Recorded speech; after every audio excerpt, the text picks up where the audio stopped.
ठीक है, जैसे ये कोई रिएक्शन है,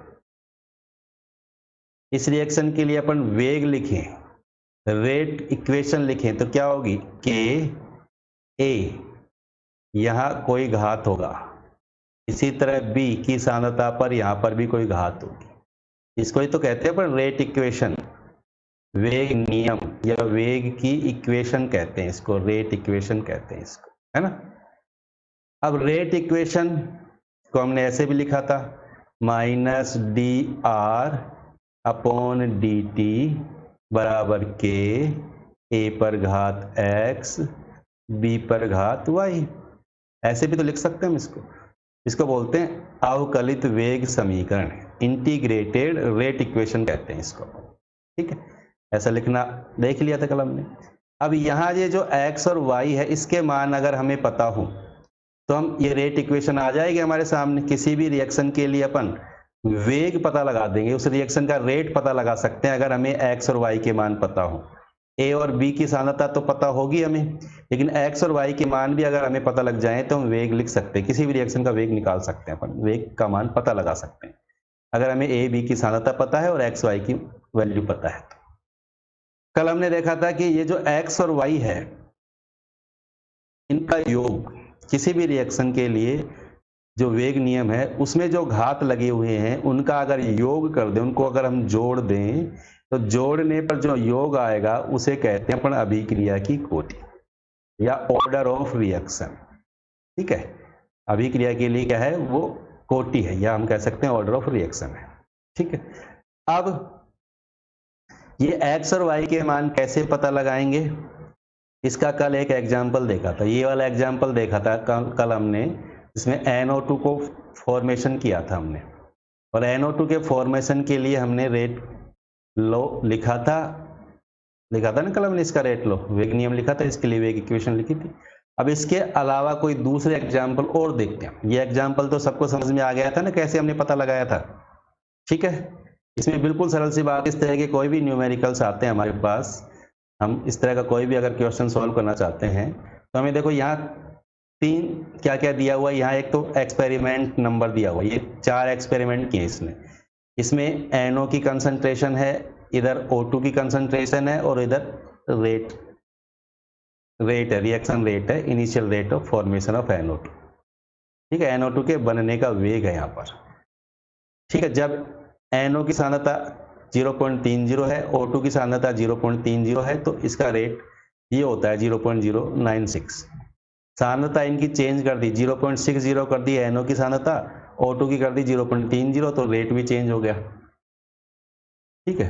अब इन एक्सपेरिमेंट का यूज करके हम पता लगाते हैं कि जो वेग नियम उसमें घातांक कितना है, और ये हम कर चुके हैं कल, इसको हमने कल किया था, और जब हमने किया था तो वहां हमने इसका जो रेट लिखा था, इसका जो वेग लिखा था इस रिएक्शन के लिए, वो कितना आया था, के, वहां आया था NO पर घात 2 आई थी, O2 पर घात कितनी आई थी, 1 आई थी, यही तो आया था इसके लिए, ठीक है।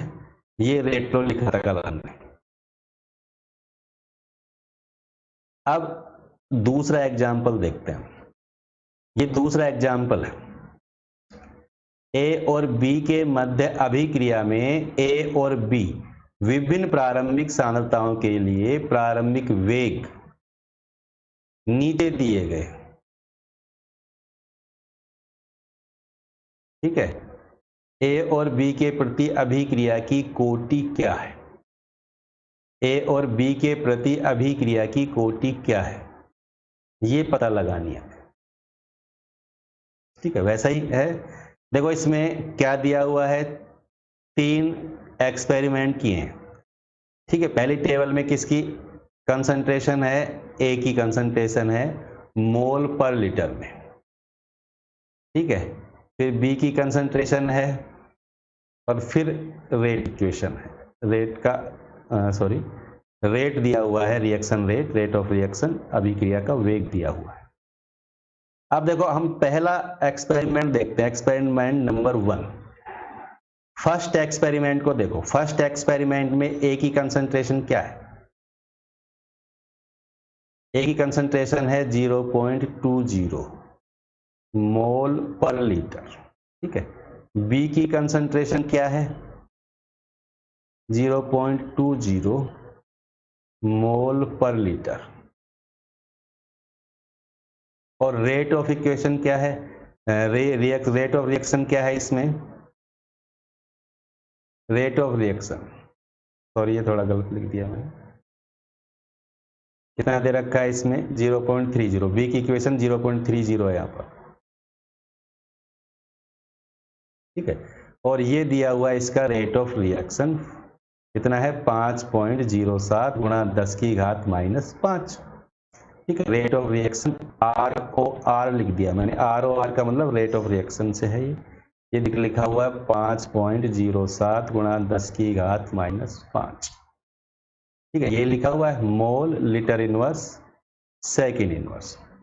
अब इस रिएक्शन के लिए पहले अपन इसके लिए रिएक्शन लिख दें, इस अभिक्रिया के लिए ए और बी की रिएक्शन करके क्या बना रहे हैं ए बी, इसके लिए रेट ऑफ रिएक्शन लिखें ए प्लस बी बना रहे हैं क्या, कोई भी प्रोडक्ट, ठीक है। अब इसके लिए वेग की इक्वेशन लिखो, वेग की समीकरण लिखो, तो क्या लिखोगे वेग बराबर के ए की सांद्रता पर घात x बी की सांद्रता पर घात y, यही तो होगा ना।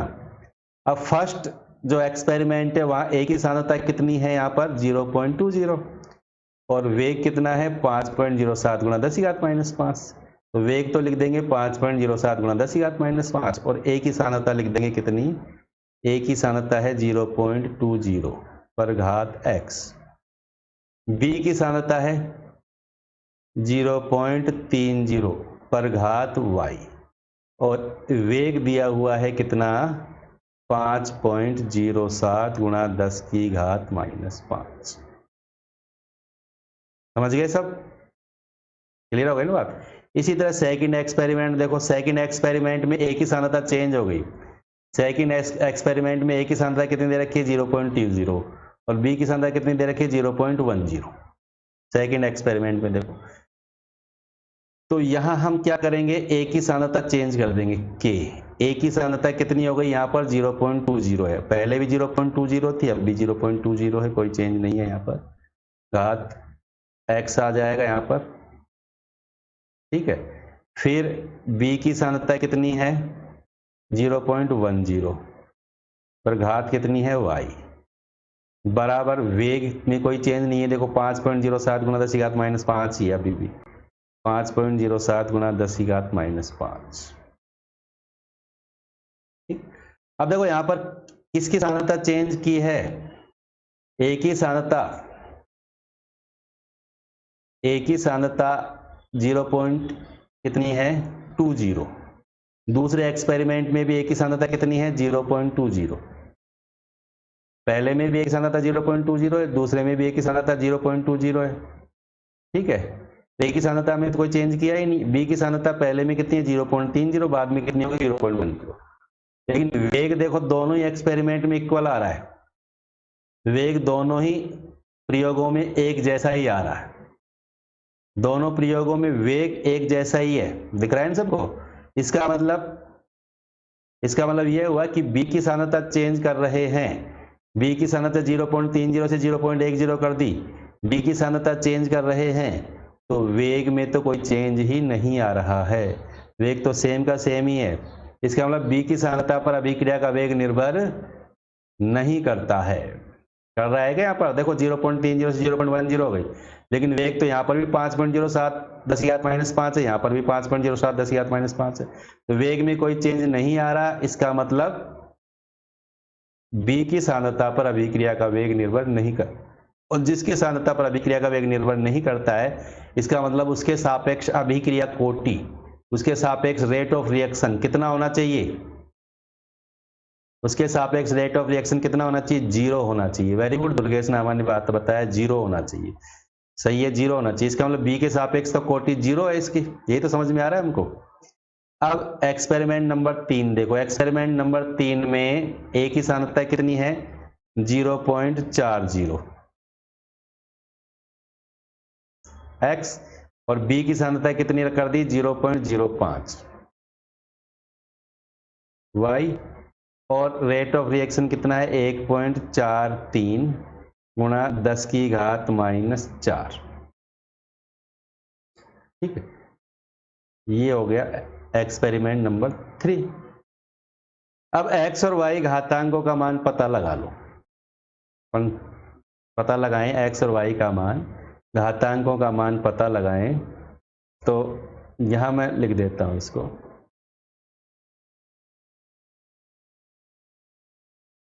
देखो हम यहां देखो इक्वेशन फर्स्ट में इक्वेशन सेकंड का भाग दे दें। इक्वेशन फर्स्ट में इक्वेशन सेकंड का भाग दे तो x से x कट ही जाएगा, 0.20 0.20 कट जाएगा, y का मान पता लग जाएगा। वैसे तो हमें वैसे ही पता लग रहा है कि y की वैल्यू 0 आएगी, लेकिन अपन इस तरह करके देखें तो क्या करेंगे, अपन इक्वेशन फर्स्ट में इक्वेशन सेकंड का भाग दे दो। ठीक है, इक्वेशन फर्स्ट क्या है, k 0.20 x 0.30 क्या है ऊपर घात y अपॉन k 0.40 x और 0.10 y बराबर, यहाँ भी 5.07 गुणा 10 की घात -5 बटा यहाँ पर भी 5.07 गुणा 10 की घात -5। सेम है, ये कट जाएंगे यहाँ से, कितना आएगा 1, ये कट जाएंगे, यानी 0.30 में 0.10 से भाग दिया, कितना आया 3, और 3 पर घात कितनी आई y, 3 पर घात y का मान 1 है, 3 पर घात y का मान 1 आ रहा है, 3 पर घात y है तो इसका मान 1 आ रहा है, 3 पर घात y है तो इसका मान 1 आ रहा है। इसका मतलब y का मान कितना होगा, इसका मतलब y का मान कितना होगा, y का मान कितना होगा 0 होगा। किसी भी संख्या पर घात कितनी लगाएं कि मान 1 आ जाए, किसी भी संख्या पर कितने घात लगाओगे कि उसका मान 1 आ जाए, तो घात 0 लगाएंगे तभी तो मान 1 आएगा ना। इसका मतलब 3 पर घात 0 लगाओ तो 1 उत्तर आ जाएगा, इसका मतलब y की वैल्यू कितनी आ जाएगी 0। क्लियर हो गया भाई, तो यहाँ y की वैल्यू 0 आ गई। ये सबको क्लियर हो गई बात। अब हम क्या करेंगे, इक्वेशन नंबर 2 और इक्वेशन नंबर 3 को यूज में लेंगे। इक्वेशन 2 और इक्वेशन 3 को यूज में लेंगे। अब हम इक्वेशन 2 और इक्वेशन 3 को यूज में लेकर के फिर सवाल को हल करते हैं। इक्वेशन 2 और इक्वेशन 3, तो इक्वेशन 2 में इक्वेशन 3 का क्या दे देंगे, भाग। ठीक है, अब इक्वेशन 2 क्या है, इक्वेशन 2 क्या है, देखो 0.20 पर घात x और 0.10 पर घात y बराबर 5.07 गुणा 10 की घात -5। ये है इक्वेशन फर्स्ट। तो इक्वेशन फर्स्ट क्या है, k 0.20 पर घात x 0.10 पर घात y और यहाँ है 5.07 गुणा 10 की घात -5। इसमें भाग देंगे इक्वेशन नंबर 3 का। इक्वेशन नंबर 3 देखो, k 0.40 पर घात x है और 0.05 पर घात y है। ठीक है, यही तो बात है ना, 0.40 पर घात x 0.05 पर घात y बराबर आ जाएगा 1.43 गुणा 10 की घात -4। ठीक है, तो भाग दे दो यहाँ पर 0.40 पर घात x 0.05 पर घात y बटा 1.43 घात 10 की घात -4। ठीक है भाई, करो इसको सॉल्व। तो देखो यहाँ पर k से तो k कट ही जाएगा यहाँ पर। ठीक है, कैसे k गया, 0.20 पर घात x 0.40 पर घात x, इनको काट देंगे तो कितना आ जाएगा 1/2 पर घात x। ठीक है, यही आएगा ना, 1/2 पर घात x और 0.10 और 0.00, यहाँ वाई की वैल्यू रख दो, रखना चाहो तो।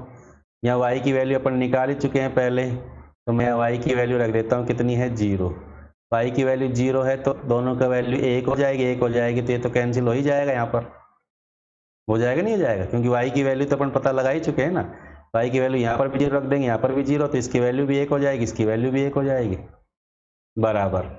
अब 5.07 गुणा 10 की घात -5, 1.43 गुणा 10 की घात -4 से डिवाइड कर दो इसको। 5.07 गुणा 10 की घात -5 से 1.43 गुणा 10 की घात -4 को डिवाइड कर दो।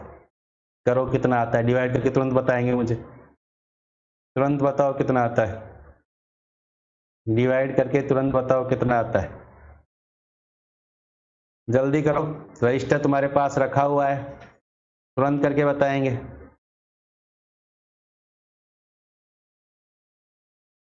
तुरंत करके बताएंगे। 5.07 गुणा 10 की घात -5, 1.43 गुणा 10 की घात -4।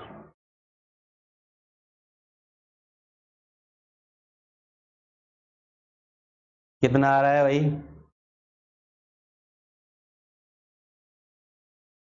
यही आ रहा है सबका, एक दूसरे का देख देख के बोल रहे हो, एक दूसरे का तो नहीं देख रहे हो तुम, अपने हाथ से करके देखो, अपने हाथ से करके देखो। बड़ी संख्या ये है 1.43 गुणा 10 की घात -4, इसमें 5.07 गुणा 10 की घात -5 का ऐसे भाग दो पहले तो, एक बड़ी संख्या ऊपर वाली है, ये संख्या बड़ी है, यहाँ पर 10 की घात -5 को ऊपर लेके जाओ, कितना आ जाएगा 10 की घात 5, 10 की घात 5 का मतलब यहाँ कितना बच जाएगा, 10 की घात 5, 10 की घात -4, तो 10 बच जाएगा, ये बन जाएगा 14.3। 14.3 में 5.07 का भाग दो, 14.3 में 5.07 का भाग दो, 3 तो आ ही नहीं सकता, ये गलत कर रहे हो तो। 5 दूनी 10, 2 पॉइंट समथिंग आएगा, ये आएगा 2.88, यानी एक, वैसे तुमने किया है तो इसका मान आ जाएगा 1/2.88, ये आएगा 1/2.88, समझ रहे हो मेरी बात को? 1/2.88 ये आएगा बेटा, थोड़ा भाग सही किया करो तुम।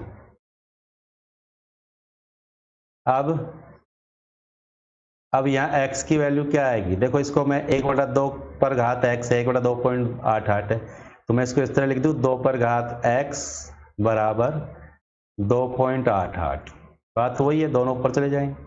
अब 2.88 और इधर 2 पर घात x है, तो x की वैल्यू क्या हो जाएगी,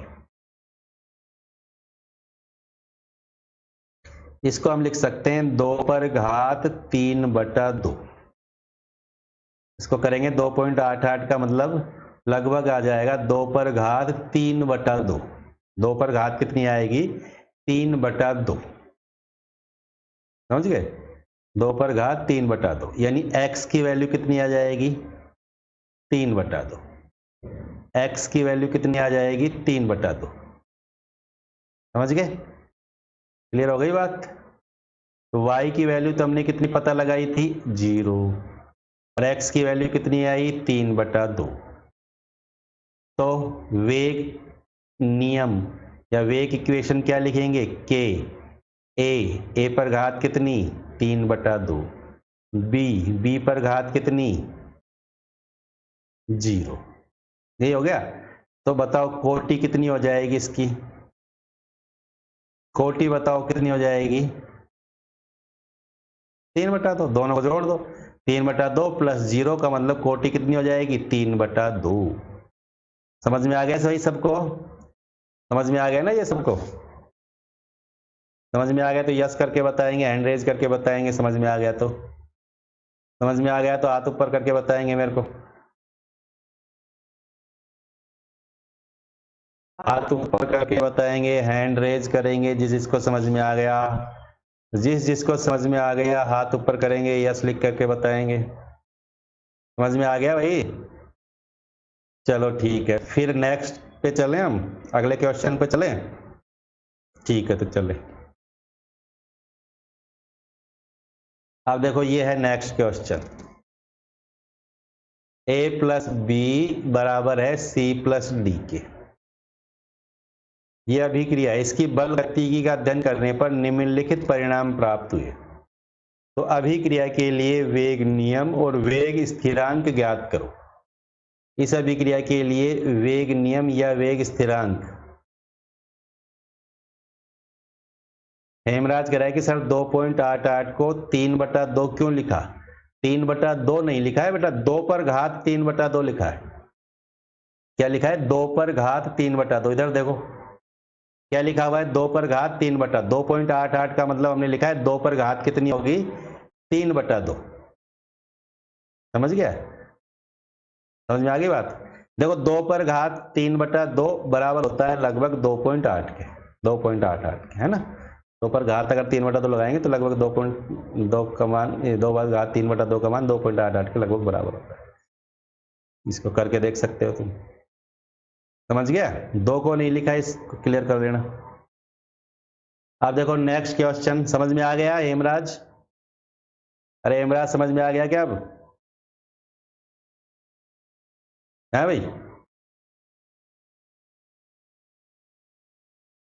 ऊपर वाली लाइन कौन सी? क्वेश्चन में नहीं दिखाई दे रही? क्वेश्चन में नहीं दिखाई दे रही क्या ऊपर वाली लाइन? हाँ चलो मैं पढ़ के बता देता हूं। ऊपर अभिक्रिया लिखी हुई है, दिखाई देनी चाहिए मेरे हिसाब से, थोड़ा सा कट रही है ना, तो मैं लिख देता हूं उसको। हाँ समझ गया। ऊपर की जो लाइन है ये लिखा हुआ है क्या? 2a, मैं लिख देता हूं अभिक्रिया क्या लिखी है, 2a प्लस बी प्लस सी बराबर डी। यह अभिक्रिया है, ठीक है। इस अभिक्रिया की बल गतिकी का अध्ययन करने पर निम्नलिखित परिणाम प्राप्त हुए। तो अभिक्रिया के लिए वेग नियम और वेग स्थिरांक ज्ञात करना है। इस अभिक्रिया के लिए क्या क्या पता लगाना है? वेग नियम भी पता लगाना है और वेग स्थिरांक भी पता लगाना है, ठीक है। वेग नियम और वेग स्थिरांक दोनों पता लगाने, ये अभिक्रिया लिख रखी है यहां पर। क्लियर हो गई बात? 2a प्लस बी प्लस सी बराबर डी, ये कोई अभिक्रिया है। इस अभिक्रिया की जब बल गतिकी का अध्ययन करते हैं तो ये सभी आंकड़े प्राप्त होते हैं जो हमने टेबल में लिखे। इन आंकड़ों का उपयोग करके हम अभिक्रिया की वेग नियम लिखेंगे और अभिक्रिया के वेग नियम के साथ साथ उसका वेग कांस्टेंट जो है ना, वेग स्थिरांक है, वो भी पता लगाएंगे। तो पहले तो इस अभिक्रिया के लिए वेग नियम लिखो। वेग नियम से वेग समीकरण क्या हो जाएगी इस अभिक्रिया के लिए? वेग बराबर के, ऐसा ही होगा। ए पर घात क्या लगाएंगे? एक्स। बी पर घात क्या लगाएंगे? सॉरी मैंने ये गलत लिख दिया यहां पर।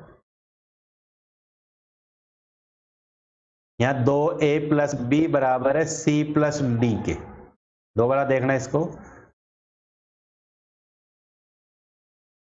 ये अभिक्रिया है। पहले जो अभिक्रिया लिखी थी वो गलत लिख दी थी मैंने। अभिक्रिया ये है 2a प्लस बी बराबर c प्लस डी, ठीक है। 2a प्लस बी बराबर c प्लस डी। इस अभिक्रिया की बल गति का अध्ययन किया तो ये आंकड़े प्राप्त हुए हैं। तो हमें यहाँ इसका वेग नियम लिखना है और वेग स्थिरांक बताना है। तो पहले तो अपन लिखेंगे इसका वेग नियम।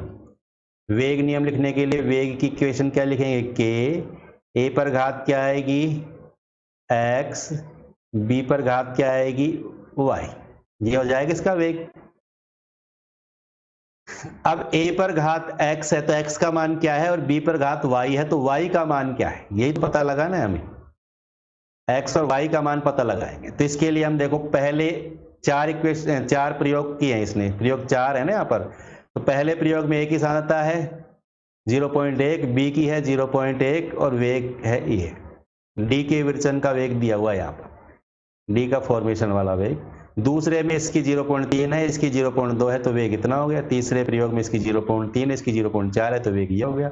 और चौथे प्रयोग में इसकी 0.4 कर दी सांद्रता, बी की 0.1 कर दी तो वेग 2.40 गुणा 10⁻⁻2 हो गया। तो हम x और y का माना तो सब पता लगा सकते हो। रफ कॉपी के अंदर सब करो मेरे साथ साथ, सब करो। अपनी रफ कॉपी रख रखी है ना सबने अपने सामने, तो एक्सपेरिमेंट नंबर 1 से इसका वेग पता लगाओ। एक्सपेरिमेंट नंबर 1 से वेग पता लगाओ। एक्सपेरिमेंट नंबर 1 से के बराबर ए की जगह क्या लिखूंगा मैं 0.1 पर घात x, बी की जगह भी क्या लिखूंगा 0.1 पर घात y, ठीक है, बराबर वेग क्या लिखूंगा 6.0 गुणा 10 की घात -3। ये तो आ गई इक्वेशन नंबर 1, समीकरण नंबर 1 आ गई पहले प्रयोग से। दूसरे प्रयोग से समीकरण क्या आएगी देखो, ये के बराबर भी नहीं आएगा। दूसरे से क्या आएगी देखो, के ए की सांद्रता कितनी है दूसरे प्रयोग में 0.3 पर घात x, बी की सांद्रता कितनी है देखो 0.2 पर घात y, बराबर वेग कितना है 7.2 पर घात 10 की घात -2। प्रयोग संख्या 3 देखो, प्रयोग संख्या 3 से लिखो क्या आएगा, के लिखते जाओ अपने रफ रजिस्टर में, अपने आप लिखते जाओ तुरंत। 0.3 पर घात कितनी है x, 0.4, बी की सांद्रता 0.4 है ना, इस पर घात कितनी है y, और तीसरे एक्सपेरिमेंट में वेग कितना है 2.88 गुणा 10 की घात -1। ठीक है, यहां मैं लिख देता हूं समीकरण 4, जिसमें समीकरण 4 प्रयोग संख्या 4 से समीकरण 4 लिखें, के ए की सांद्रता है 0.4 पर घात x, बी की सांद्रता है 0.1 पर घात y, बराबर 2.40 गुणा 10 की घात -2। ठीक है, ये आ गई इक्वेशन नंबर 4। 4 इक्वेशन आ गई सबके पास, लिख दी ना सबने 4 इक्वेशन।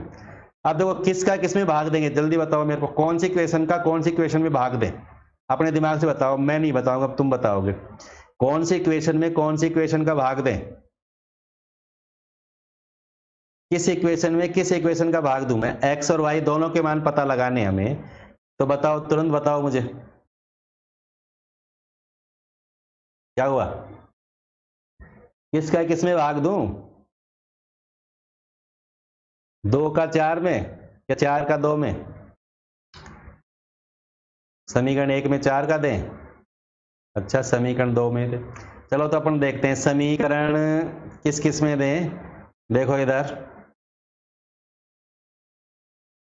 किस किस में दिया है तुमने, समीकरण 4 में 1 का दिया है किसी ने, समीकरण 2 में 3 का दिया है किसी ने, 2 में 4 का दिया है, चलो ठीक है कोई बात नहीं। समीकरण 2 में समीकरण 3 का भाग दे रहा हूं मैं, तो पहले समीकरण 2 में समीकरण 3 का दे रहा हूं, समीकरण 2 में समीकरण 3 का भाग दे रहा हूं, देखो दे दूं। समीकरण 2 क्या है देखो, क्या है समीकरण 2, के 0.3 पर घात x, बी की सांद्रता 0.2 पर घात y, बटा समीकरण 3 क्या है, के 0.3 पर घात x, बी 0.4 पर घात y, ठीक है, बराबर समीकरण 2 में 3 का दे दो या समीकरण 3 में 2 का दे दो, उससे कोई फर्क नहीं पड़ता है। तो समीकरण 2 में वेग कितना है 7.2 10 की घात -2, बटा समीकरण 3 में वेग कितना है 2.88 गुणा 10 की घात -1। चलो इसको हल करो, के से के कैंसिल हो ही जाएगा, 0.3 से 0.3 कैंसिल हो गया, यहाँ बचा 0.2, नीचे 0.4, क्या आएगा 1/2 पर घात y। अब यहाँ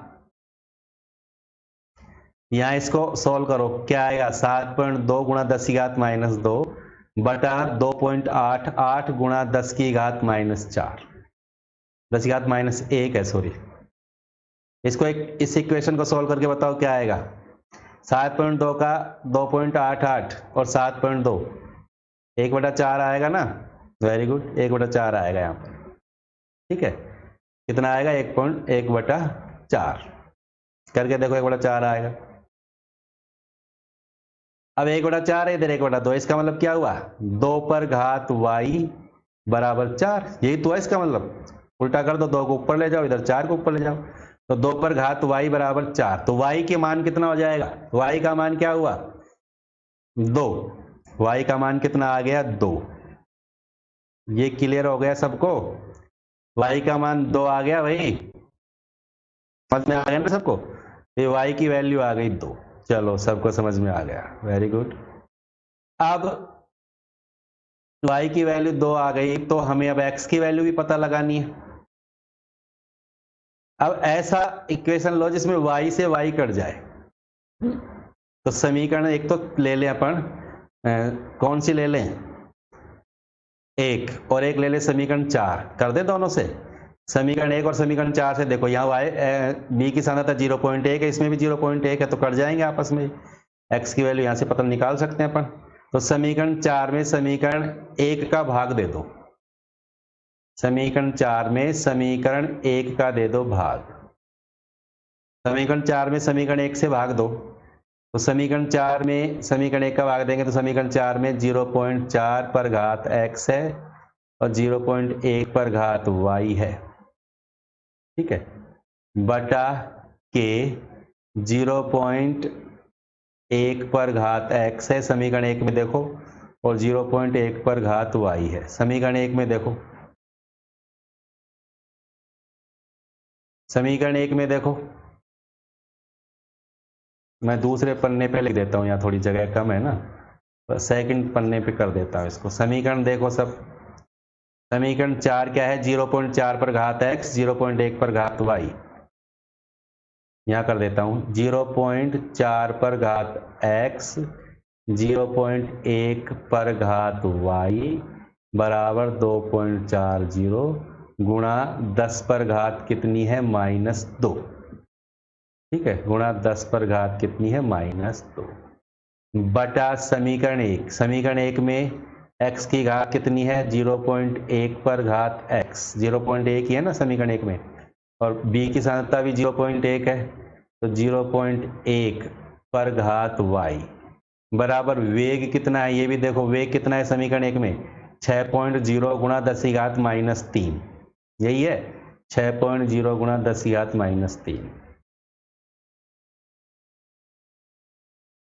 ठीक है भाई, अब देखो इसको क्लियर करो। 0.1 से 0.1 कट ही जाएगा, तो ये तो कैंसिल हो ही गया। इधर क्या बच गया? 4 पर घात x, यही बचेगा। 0.1 का 0.4 में भाग देंगे तो। अब यहाँ देखो 6.0, इधर ये 10 की घात -3 है, इसको ऊपर लेके जाओ, ऊपर लेके जाएंगे इसको तो ये किस में बदल जाएगा? 10 की घात 3 में। यहाँ से ऊपर जाएगा 10 की घात 3 हो जाएगा ना, ये 10 की घात 3 का मतलब यहाँ 10 बच जाएंगे, तो इसको 24 बना दो, 24 में 6 का भाग दे दो, ये बन जाएगा 24/6, यही आएगा। यानी कितने आ जाएंगे? 4। इसका मतलब x की वैल्यू क्या आएगी? 1। x की वैल्यू कितनी आएगी? 1 आएगी। समझ गए सब? यहाँ x की वैल्यू 1 कैसे आई, सबको समझ में आ गया ना?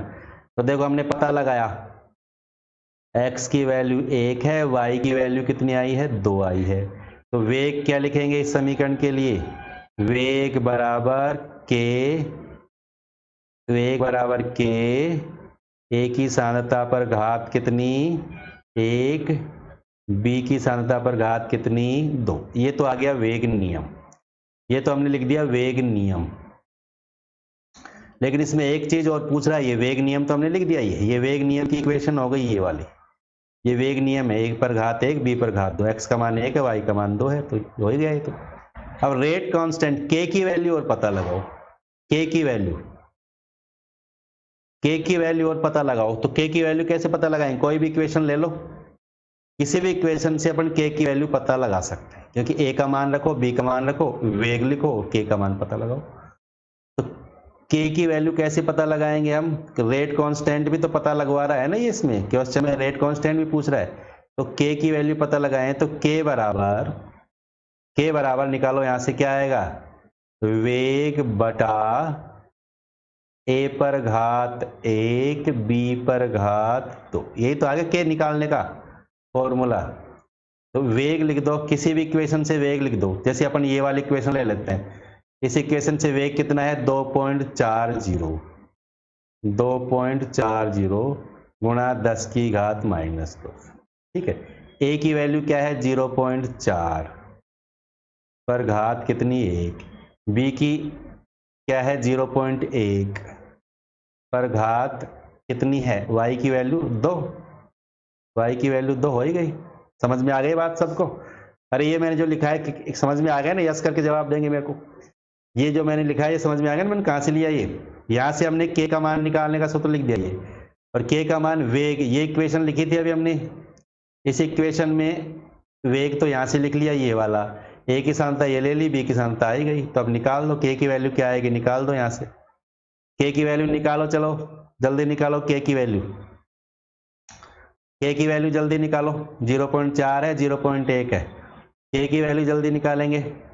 k की वैल्यू क्या आएगी तुरंत बताएंगे, k की वैल्यू क्या आएगी तुरंत बताएंगे, k की वैल्यू क्या आएगी तुरंत बताएंगे,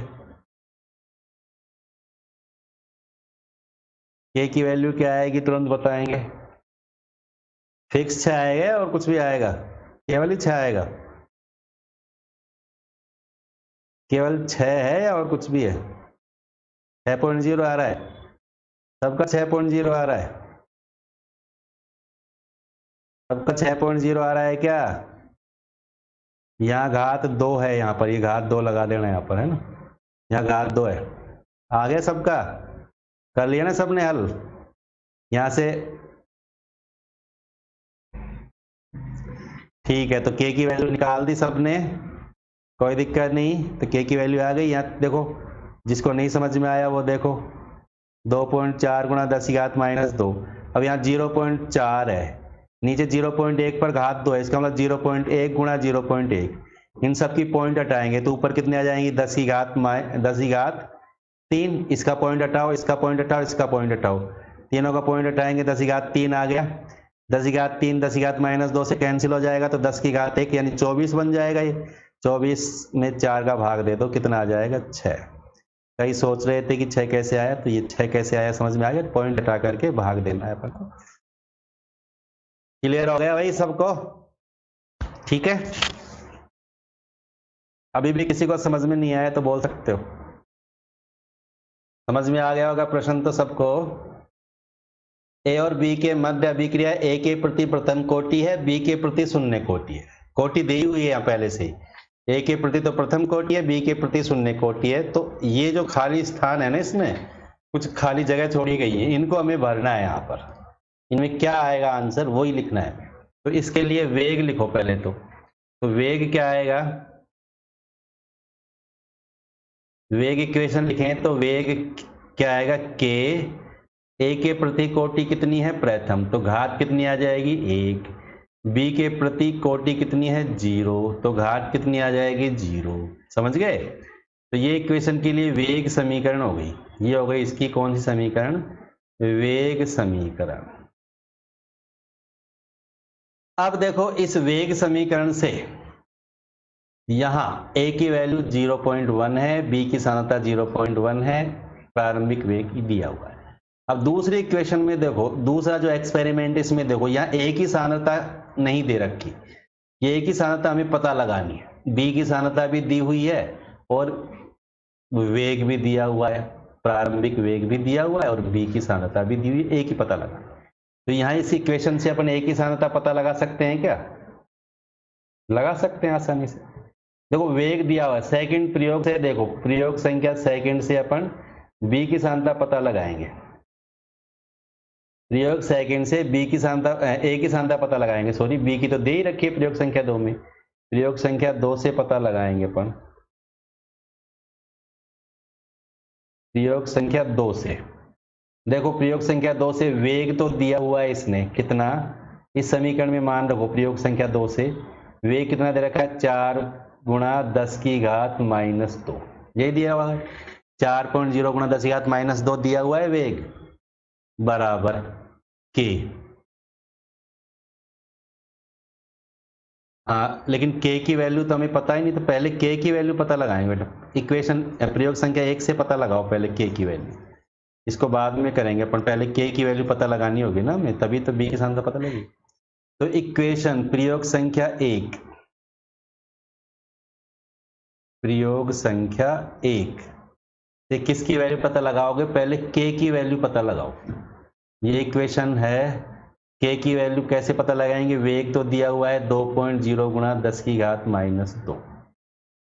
कितना दिया हुआ है? 2.0। प्रयोग संख्या 1 से अपन देख रहे हैं ये वेग दे रखा है 2.0 गुणा 10 की घात -2। ठीक है। के ए की सांद्रता दे रखी है 0.1। ए की सांद्रता कितनी दे रखी है? 0.1 पर घात x। बी की सांद्रता भी दे रखी है 0.1 पर घात y। यहां से हम k की वैल्यू पता लगा लेंगे। तो k की वैल्यू बराबर 2.0 गुणा 10 की घात -2 भाग में आ जाएंगे। लेकिन यहाँ x और y के मान भी तो हमें पता है पहले से ही। तो यहाँ x y रखोगे या इनके मान रखोगे तो x का मान, तो ये x y लिखने की जरूरत ही नहीं है। तो यहाँ कितना मान है समीकरण में? देखो 1 है और यहाँ कितना है? 0। एक्स वाई लिखने की जरूरत नहीं है क्योंकि यहाँ तो पहले से कोटि दे रखी है, इसने पहले ही दे रखी है। ए के सापेक्ष कोटि 1 है, बी के सापेक्ष कोटि 0 है। तो यहाँ हम लग देंगे 0.1 पर घात 1 और 0.1 पर घात 0। और 0.1 पर घात 0 का मतलब 1 ही होता है। तो के की वैल्यू पता लगाएंगे तो ये भाग में आ जाएगा। 0.1 भाग में आ जाएगा ना, इसका मान तो 1 हो ही जाएगा, ये भाग में आ ही जाएगा। कितना आया आंसर? 0.1। तो कितना हो जाएगा? 2.0 गुणा 10 की घात -1। यही हो जाएगा ना, 2.0 गुणा 10 की घात -1। तो ये आ गया रेट कांस्टेंट, के की वैल्यू आ गई है। ये किसकी वैल्यू आ गई? के की वैल्यू। ठीक है, इस अभिक्रिया के लिए के की वैल्यू आ गई। टाइम इनवर्स में आएगा, ये मिनट इनवर्स आएगा क्योंकि कोटि कितनी है इसके लिए? 1 ही है ना कोटि। 1 + 0 का मतलब 1। प्रथम कोटि की अभिक्रिया है इसलिए के की यूनिट इसके लिए मिनट इनवर्स आएगी, क्योंकि प्रथम कोटि के लिए के की यूनिट टाइम इनवर्स होती है ना। तो यहाँ मिनट में टाइम दिया हुआ है तो ये मिनट इनवर्स, के की यूनिट मिनट इनवर्स है यहाँ पर, ये ध्यान रखना। ठीक है, तो ये के की वैल्यू पता लग गई सबको। अब प्रयोग संख्या 2 से हम बी की सांद्रता पता लगाएंगे। प्रयोग संख्या 2 से बी की सांद्रता पता लगाओ, सब पता लगाएंगे, लगाओ तुरंत।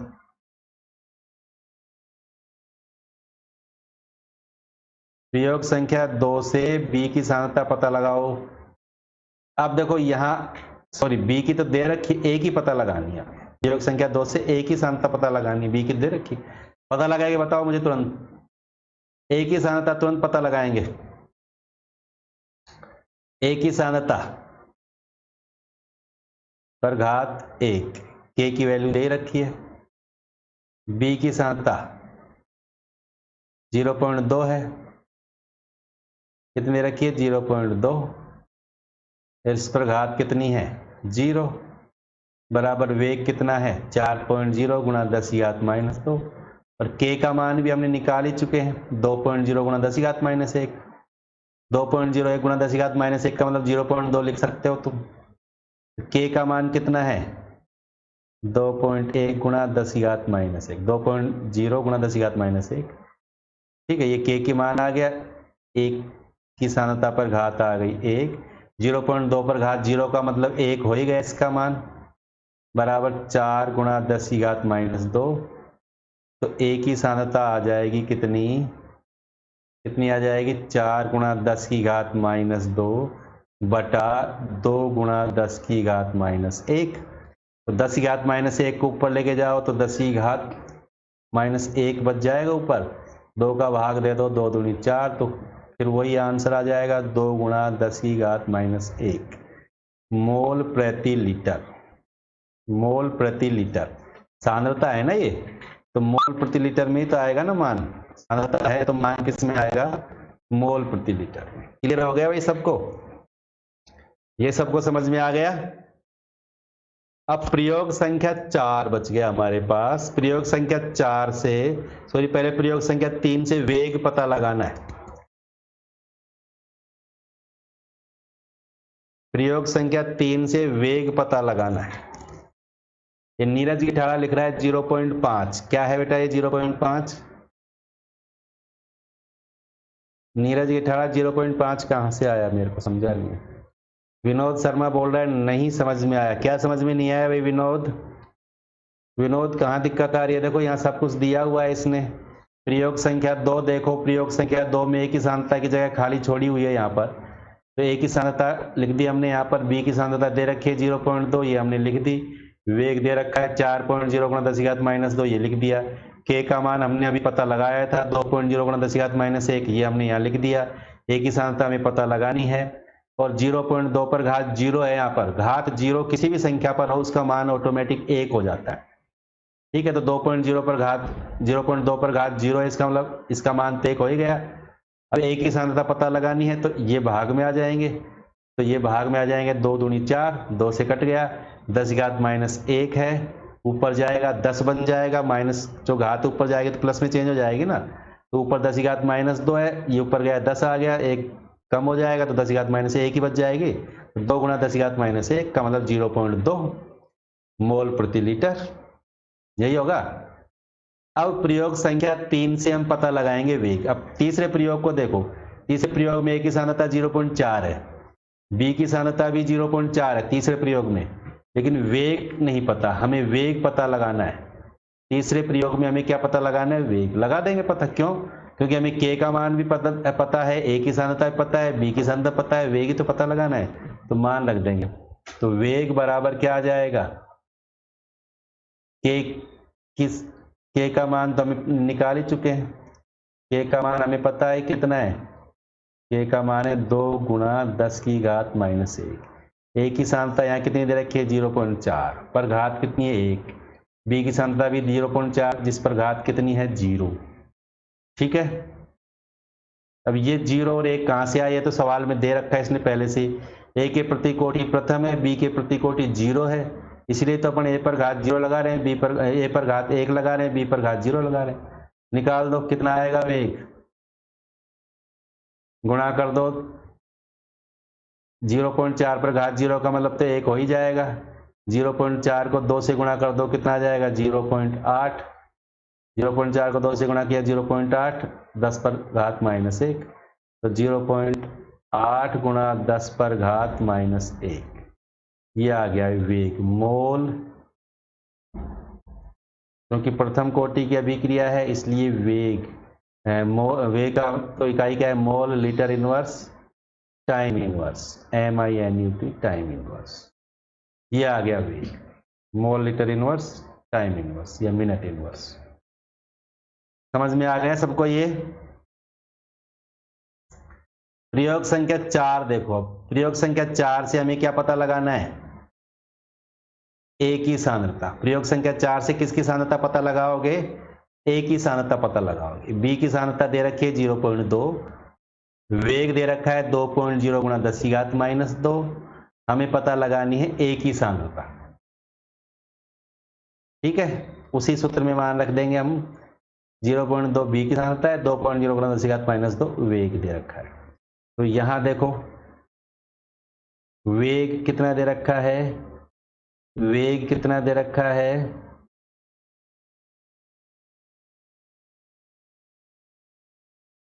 देखो यह मान रखेंगे, वेग की जगह तो रख देंगे अपन 2.0 गुणा 10⁻⁻2 बराबर के का मान कितना है? के का मान हमने निकाला 0.2, 0.2 है, कितना है वेग, कितना निकाला था हमने? वेग कांस्टेंट, वेग कांस्टेंट ऊपर लिखा है ना 2 गुणा 10⁻⁻1, 2 गुणा 10⁻⁻1। ए की सांद्रता कितनी है? चौथे प्रयोग में ए की सांद्रता कितनी है ज्ञात करनी है। बी की सांद्रता कितनी है? 0.2 है। ए की सांद्रता तो हमें ज्ञात करनी है, और बी की सांद्रता कितनी है? 0.2 है। इस पर घात कितनी है? 0, बराबर वेग लिख ही दिया हमने। ए की सांद्रता पता लगानी है हमें,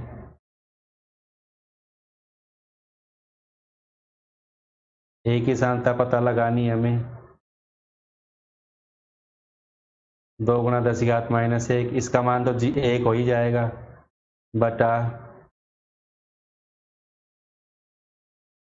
2 से 2 कट जाएगा, 10⁻⁻1 बटा 10⁻2, यानी 10⁻1 यानी 0.1 मोल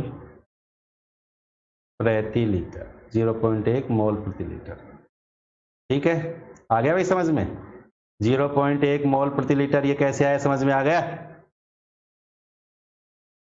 आ गया क्या?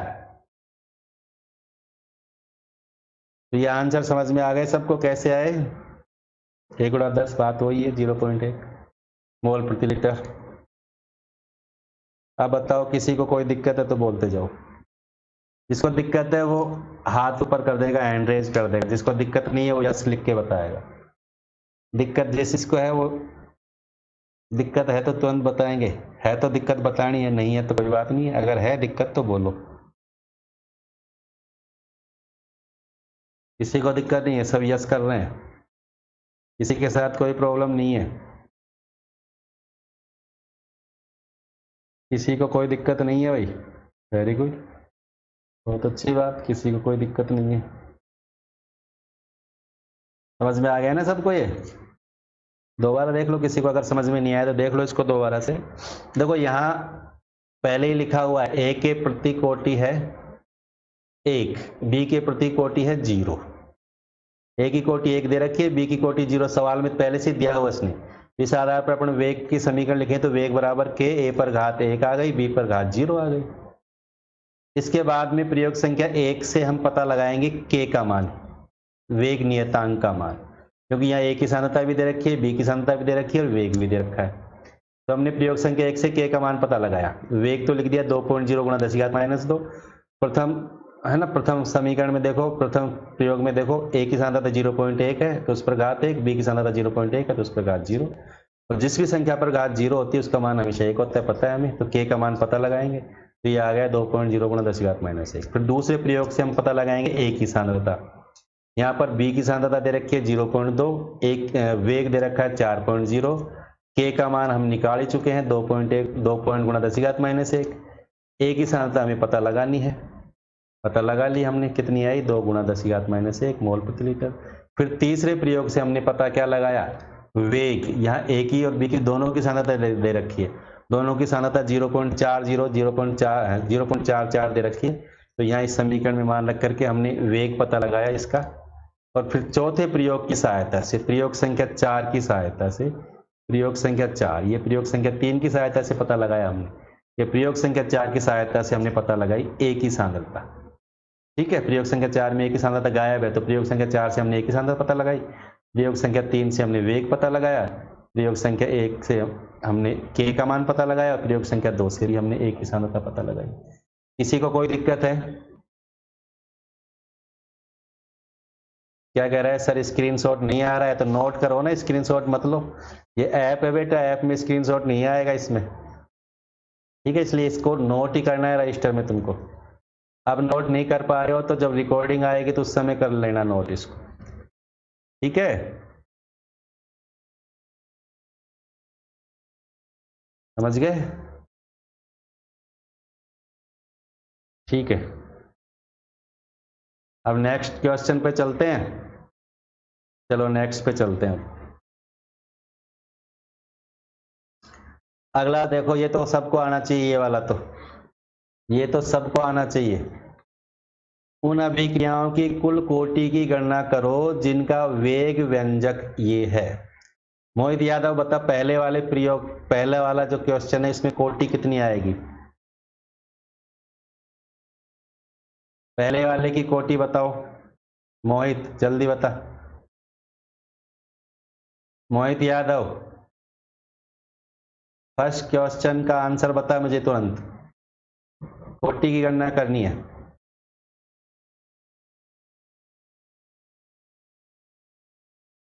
चलो और बताओ, सब बताओ, बाकी और बताओ, जल्दी लिख के बताएंगे सब कितनी है कोटि, कितनी है कोटि बताई ना मैंने। कोटि कैसे पता लगाते हैं, ए पर घात कितनी है 1/2, बी पर घात कितनी है 3/2, घातों को जोड़ना ही तो है हमें। कोटि को पता लगाने के लिए घातांकों को जोड़ दो, 1/2 प्लस 3/2, घातांकों को जोड़ दिया, कितनी आ गई 2 आ गई कोटि। ये दूसरे प्रयोग में कितनी आएगी बताओ, दूसरे वाले में, दूसरे की कोटि बताएंगे, दूसरे की कोटि कितनी आई भाई, दूसरे की कोटि कितनी आई, ए पर घात कितनी है 3/2, बी पर घात कितनी है -1, तो -1, 3/2 -1 का मतलब कितना आ जाएगा 1/2, 3/2 -1 का मतलब कितना आ जाएगा 1/2। ठीक है, बिल्कुल सरल सवाल है। नेक्स्ट देखो, x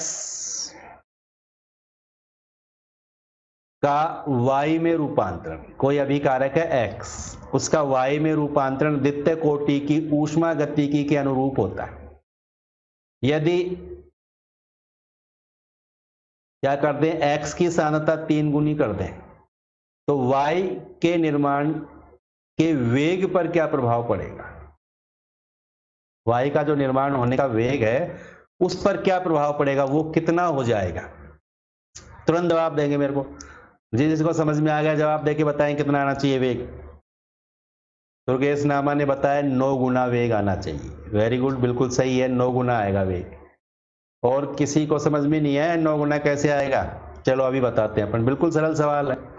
वेग 9 गुना हो जाएगा, क्यों होगा, देखो यहां क्या कह रहा है कि x का y में रूपांतरण हो रहा है, यानी ये अभिक्रिया है, x किस में बदल रहा है y में, x y में बदल रहा है यहां पर।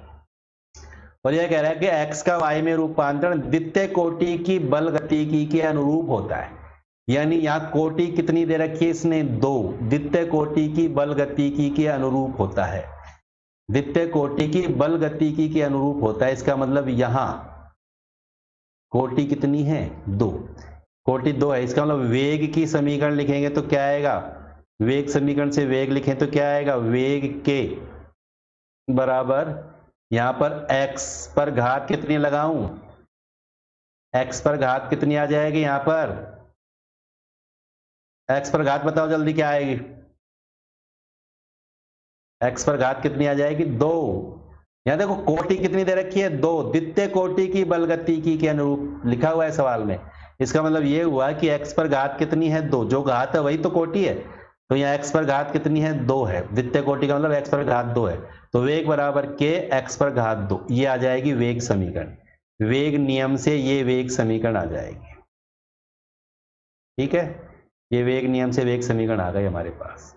अब x की सांद्रता 3 गुनी कर दें, अब x की सांद्रता 3 गुनी कर देंगे हम, मान लेते हैं शुरुआत में x की सांद्रता कुछ भी मान लो, 1 मान लो, 2 मान लो, प्रारंभ में x की सांद्रता 1 है, फिर हमने उसकी सांद्रता 3 गुनी कर दी, तो वेग पर कितना प्रभाव पड़ेगा निकाल के देखो, ऐसे निकाल लो। मान लीजिए x की सांद्रता x है, प्रारंभ में x ही मान लिया हमने, अब सांद्रता कितनी कर दें 3 गुनी, सांद्रता कितनी कर दें 3 गुनी, वैसे तो 3 गुना करने पर सांद्रता 3 गुना कर देंगे अपन, वेग पर क्या प्रभाव पड़ेगा k, सांद्रता कितनी कर दी 3, पहले x थी सांद्रता, फिर कितनी कर दी 3x, पर घात कितनी आ गई 2, और 3x पर घात 2 का मतलब क्या हो गया 9x, 3x पर घात का मतलब क्या होगा 9x स्क्वायर ही तो हो गया, 3x पर घात का मतलब 9x स्क्वायर हो गया ना, 3 का स्क्वायर तो 9 हो ही गया, तो वेग ये आ गया, पहले वेग था ये, अब वेग हो गया ये, इसको वेग 1 लिख देता हूं, इसको वेग 2 लिख देता हूं। ठीक है, इसको समीकरण 1 लिख देता हूं, इसको समीकरण 2 लिख देता हूं। कोई फर्क पड़ रहा है क्या, समझ में आ रहा है सबको। यहां x सांद्रता है, सांद्रता 3 गुनी कर देंगे, समीकरण ये 2 दे दो, इसको समीकरण 1 डी आई है हमने, समीकरण 2 में समीकरण 1 का भाग दे दो,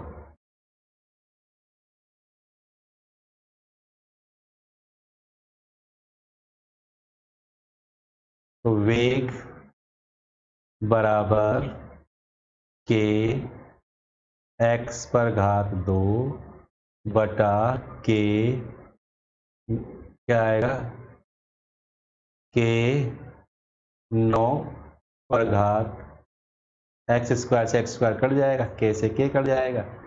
ठीक है, ये वेग 1 है और ये वेग कितना लिखा था हमने, 2 लिखा था। तो वेग 1 बटा वेग 2 बराबर 1/9। वेग 1 बटा वेग 2 बराबर 1/9। इसका मतलब वेग में कितने गुना वृद्धि हो गई, वेग में कितने गुना वृद्धि हो गई, 9 गुना वृद्धि हो गई ना। वेग 1 बटा वेग 2, वेग 1 और वेग 2 का अनुपात 1/9 आया। इसका मतलब वेग 1 की तुलना में वेग 2 कितना गुना ज्यादा हो गया, 9 गुना ज्यादा हो गया ना। इस तरह अपन जैसे एग्जाम में क्वेश्चन आएगा तो उसको इस तरह हल करना है अपन को। वैसे अपन तो वैसे मुख जवानी पता लग रहा है कि अपन को 9 गुना हो रहा है वेग, घात 2 आ गई तो वेग 9 गुना, और अपन ने इसको हल करके देखा है इसको कि किस तरह हल करना है हमको। एग्जाम में अगर 1-2 नंबर में क्वेश्चन आता है तो उसको इस तरह हल करके भी बताना है। ठीक है, प्रारंभ में सान्द्रता x है, x की सान्द्रता हमने x ही मान ली प्रारंभ में। बाद में सान्द्रता 3 गुनी करने पर, सान्द्रता 3 गुनी कर दी तो सान्द्रता कितनी हो जाएगी, x की जगह कितना हो जाएगा, 3x हो जाएगा। ठीक है, 3x का स्क्वायर, तो 3x स्क्वायर कितना हो जाएगा, 9x स्क्वायर। तो वेग 1 और वेग 2, तो वेग 1 में वेग 2 का दे दिया हमने भाग, तो वेग 1 और वेग 2 का अनुपात आएगा 1/9। इसका मतलब वेग 1 की तुलना में वेग 2, सान्द्रता 3 गुना करने पर जो वेग है वो पहले वेग की तुलना से कितना गुना हो गया, 9 गुना हो गया। बिल्कुल सरल सवाल है। नेक्स्ट देखो, अगला सवाल देखो, अभिक्रिया 2a + b। ये विनोद शर्मा कौन है, फिजिक्स की क्लास कब होगी सर? बेटा अभी केमिस्ट्री में ध्यान दे, केमिस्ट्री क्लास हो रही है, तेरे को केमिस्ट्री क्लास लेते हुए 2 दिन हुए हैं मेरे को लग रहा है। इससे पहले तो क्लास में आया था कभी? तो अभी केमिस्ट्री पे ध्यान दो, फिजिक्स की क्लास कल से शुरू हो जाएंगी, लेकिन अभी जो क्लास हो रही है उनको लिया करो पूरा। तुम केमिस्ट्री क्लास पे ध्यान दो, अभी तो फिजिक्स की बात में पूछना लास्ट में। ठीक है, अभिक्रिया 2a + b बराबर a2b। इसके लिए वेग दिया हुआ है, कितना दे रखा है वेग, इसके लिए वेग दे रखा है, वेग की समीकरण लिख रखी है यहाँ पर, वेग समीकरण लिख रखी है क्या, वेग के a पर घात 1 b पर घात 2। ये वेग समीकरण लिख रखी है किसी अभिक्रिया के लिए, 2a + b बराबर a2b के लिए। ये अभिक्रिया के लिए ये वेग समीकरण लिखी हुई है। यहाँ k का मान भी दे रखा है, इसमें k का मान दे रखा है कितना, 2.0 गुणा 10⁻⁻6 मोल पर घात -2 लीटर स्क्वायर सेकेंड इनवर्स। ये तृतीय कोटि अभिक्रिया है, ये तृतीय कोटि अभिक्रिया है। तो तृतीय कोटि अभिक्रिया के लिए ये है। क्या करिए सर, बोर्ड नहीं आ रहा है मेरे पास, क्यों बेटा, और किसी के पास भी नहीं आ रहा है क्या बोर्ड? अरे बोर्ड और किसी के पास भी नहीं आ रहा है क्या, सबके पास आ रहा है ना बोर्ड? तो सीमा इसको एक बार बंद करके दोबारा चला ले बेटा, आ जाएगा।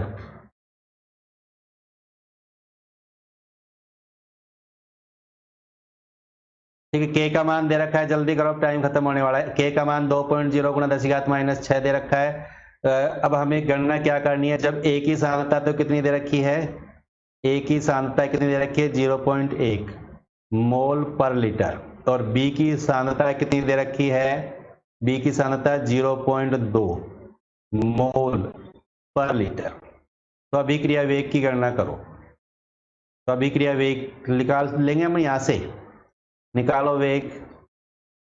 के का मान दिया हुआ है 2.0 गुणा 10⁻⁻6। ए की सांद्रता दे रखी है कितनी, 0.1। बी की सांद्रता कितनी दे रखी है, 0.2, और बी की सांद्रता पर घात कितनी है, 2। तो वेग पता लगाओ, यहां से कितना आएगा, 2 गुणा 10⁻⁻6। ठीक है, और गुणा कर दो 0.1 गुणा 0.2 पर घात 2। 0.2 पर घात 2 का मतलब 0.2 गुणा 0.2, गुणा करके बताओ कितना आया, तुरंत गुणा करके तुरंत बताएं कितना आंसर आएगा इसका। वेग कितना आएगा यहाँ पर, वेग कितना आएगा, 2 दूनी 4 दूनी 8। ठीक है, 4 दूनी 8, ये पॉइंट हटाएंगे, ये पॉइंट हटाएंगे, ये पॉइंट हटाएंगे, 3 पॉइंट हटा देंगे, अब नीचे आ जाएंगे तो ऊपर क्या आ जाएगा 10 की घात -9, यही आ जाएगा क्या 2 2 2 2 का 8 गुणा 10 के ऊपर घात 9 -9 आ जाएगी ना। ठीक है, ये वेग आ गया इसका, मोल लीटर इनवर्स सेकंड में है तो सेकंड इनवर्स में लिखा क्योंकि रेट कांस्टेंट सेकंड इनवर्स में दिया है मोल, तो यहाँ सेकंड इनवर्स आ गया, वेग की पता लग गया हमें, ये तो वेग आ गया। जब अब ये क्या कह रहा है कि ये तो आ गया प्रारंभिक वेग, ये जो हमने कौन सा वेग की गणना की, प्रारंभिक वेग की, तो ये तो आ गया इसका प्रारंभिक वेग। पहला जो पूछा था इसने कि प्रारंभिक वेग क्या होगा, वो गणना कर लिया हमने। अब दूसरी बात और पूछ रहा है क्या कि ए की सांद्रता 0.1 मोल प्रति लीटर और बी की सांद्रता 0.2 मोल प्रति लीटर हो तो अभिक्रिया वेग कितना होगा जब ए घट करके 0.6 मोल पर लीटर हो जाए। तो ये तब ये सांद्रता ए की सांद्रता 0.1 मोल प्रति लीटर है, बी की 0.2 मोल प्रति लीटर है, तब तो हमने वेग निकाल दिया ये। लेकिन अब दूसरे पार्ट में क्या कह रहा है कि जब अभिक्रिया वेग की गणना करो, कब, जब ए की सांद्रता घट करके कितनी रह जाए 0.06, उस समय वेग की गणना और करो जब ए की सांद्रता घट करके 0.06 रह जाए, घट करके 0.06 रह जाए सांद्रता, तब वेग क्या होगा। इसको थोड़ा सा समझना है अपन को। सांद्रता घट करके 0.06 हो जाए, किसकी, ए की सांद्रता, ए की सांद्रता घट करके कितनी रह जाए 0.06 मोल प्रति लीटर। लेकिन अब यहां थोड़ा सा दिमाग लगाना है, प्रारंभ में ए की सांद्रता कितनी थी 0.1 मोल प्रति लीटर, अब घट करके कितनी रह जाए 0.06, प्रारंभ में तो 0.1 थी ना, फिर घट करके कितनी रह गई 0.06, यानी कितना ए जो है वो उत्पाद में बदला, ए का कितनी सांद्रता उत्पाद में बदल गई। ए की सांद्रता जो उत्पाद में बदली है वो कितनी है, ए की सांद्रता जो उत्पाद में बदली है, ए की सांद्रता जो उत्पाद में बदल गई वो कितनी है, कैसे पता लगाओगे।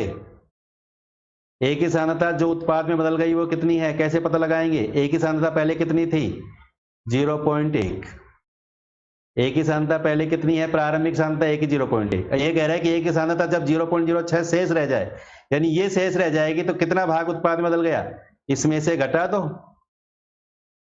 0.1 में से 0.06 को घटाओ, कितना बचा, 0.1 में से 0.06 को घटाओ, कितना बचा, ये 0.94 कैसे बचेगा भाई, बताना मेरे को दोबारा से, 0.94 कैसे बचेगा, 0.1 है, 1 नहीं है, 0.1 है, ये 1.0 नहीं है, 0.1 है बेटा। तो 0.1 में से 0.06 घटाओ, कितना बचा 0.04, ठीक है 0.04, यानी ये सांद्रता ए की वो सांद्रता है ये जो उत्पाद में बदल गई है, ये ए की वो सांद्रता है जो उत्पाद में बदल गई। ए की सांद्रता 0.06 रह गई तो कितनी सांद्रता उत्पाद में बदल गई 0.04 मोल प्रति लीटर सांद्रता ऐसी है जो उत्पाद में बदल चुकी है।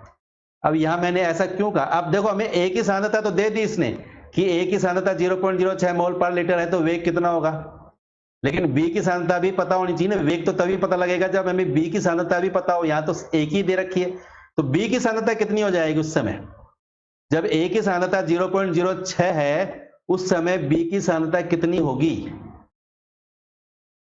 जब ए की सांद्रता 0.06 है तो बी की सांद्रता उस समय कितनी होगी,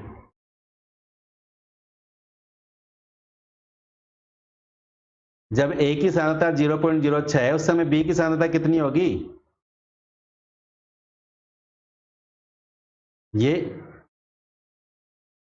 यही तो बात पता लगानी है हमें, बी की सांद्रता कितनी होगी, जब ए की सांद्रता 0.06 है उस समय बी की सांद्रता कितनी होगी,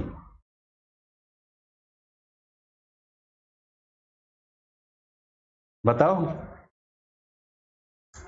चलो देखो अब थोड़ा सा समझो, इसको अभी पता लग जाएगा। देखो जब 0.06 रह गए, ए की सांद्रता 0.06 है उस समय, इसका मतलब बी के ए के 0.04 मोल प्रति लीटर उत्पाद में बदले हैं। अब यहाँ इस अभिक्रिया वेग को देखो, थोड़ा सा वेग समीकरण पर ध्यान दो।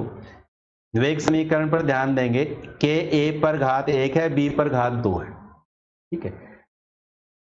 और थोड़ी सी बात यहाँ पर भी ध्यान दो, यहाँ पर ये समीकरण लिखी हुई है, यहाँ पर समीकरण जो है अभिक्रिया की समीकरण क्या है, 2a प्लस बी बराबर a2b। इस समीकरण को ध्यान दो। इस समीकरण में देखो a के कितने मोल उत्पाद में बदलते हैं, 2 मोल। जब a के 2 मोल उत्पाद में बदलते हैं तो b के कितने मोल उत्पाद में बदल रहे हैं, 1 मोल। a 2a प्लस बी, थोड़ा सा ध्यान देना इसको। मैंने बेटा क्वेश्चन यहां लिख दिया, नीचे समीकरण, पूरा क्वेश्चन तो दिख रहा है तुमको, थोड़ा सा स्क्रीन को वो करो, छोटी करो, दिख रहा है क्वेश्चन के ऊपर की लाइन थोड़ी सी अंदर जा रही है, बाकी दिख तो सब कुछ रहा है। क्वेश्चन पूरा कैसे नहीं दिखाई दे रहा तुमको, मैंने मोबाइल चला रखा, मुझे दिखाई दे रहा है क्वेश्चन, यहाँ पर दूसरा मोबाइल पे देख रहा हूं मैं भी, है मुझे तो दिखाई दे रहा है क्वेश्चन। ऊपर बस ये है कि थोड़ा ऊपर है, बाकी दिखाई तो दे ही रहा है क्वेश्चन। तो देखो ये समीकरण नहीं दिखाई दे रहा है तो मैं पढ़ करके बोल रहा हूं, बाकी थोड़ा सा ध्यान तो दिखाई दे रहा है। 2a प्लस बी बराबर a2b, ये अभिक्रिया है, ये तो लिख रहा है, दिख रहा है, ये लिख रहा हूं जो तो मैं। तो ये 2a प्लस बी बराबर a2b, ये अभिक्रिया है। इस अभिक्रिया से हमें क्या पता चल रहा है कि a के 2 मोल उत्पाद में बदल रहे हैं और b का 1 मोल उत्पाद में बदल रहा है। यानी जितने समय में a के 2 मोल बदलते हैं उतने समय में b के कितने मोल बदलते हैं, 1 मोल बदलते हैं। अब यहां पर आ जाओ दोबारा से, तो जब a के 0.04 मोल उत्पाद में बदल रहे हैं a के, तो b के कितने मोल उत्पाद में बदलेंगे। देखो यहां a के 2 मोल जितने समय में उत्पाद में बदलते हैं ना, उतने समय में b के 1 मोल उत्पाद में बदल रहे हैं। यानी a के विलोपन की जो दर है b से 2 गुनी है, a के कम होने की दर b से 2 गुनी है। अब यहां देखो a का 0.04 मोल उत्पाद में बदल रहा है, तो उतने समय में b का कितना मोल उत्पाद में बदलेगा। वेरी गुड, अब समझ में आ गया ना। 0. उसका आधा कर दो, b की सांद्रता जो उत्पाद में बदलेगी,